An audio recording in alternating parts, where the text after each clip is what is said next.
Hepinize merhaba arkadaşlar. Bugün sizlerle birlikte Mehdi ile kod vs atacağız. Özü çok istirdi.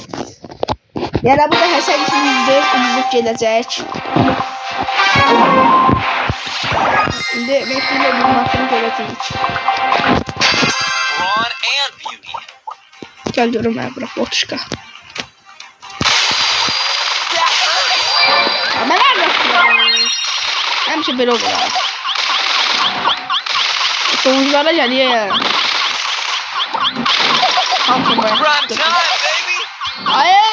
Ay.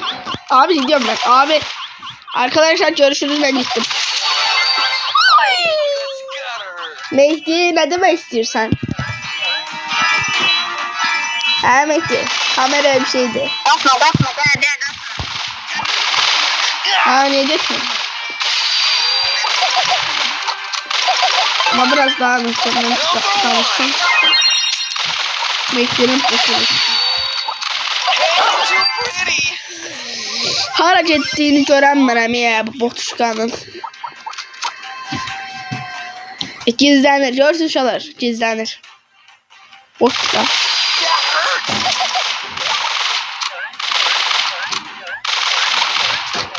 Ben aldatmak istiyorum ya bir de bu.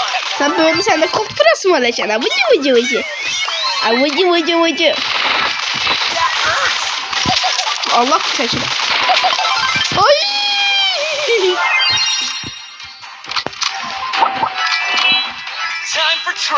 Allah!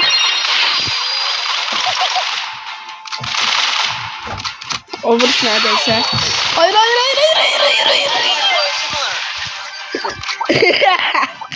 Beydiniz zor kalın.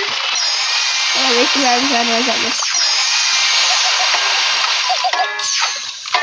Beyti gelme.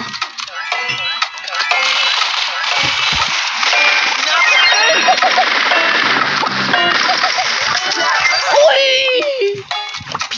Bot Mehdi. Ayağım bot Mehdi. Dolar Mehdi'nin bot oluşları çok pis oldu ha. Abone olup like atmayı unutmayın. Görüşürüz.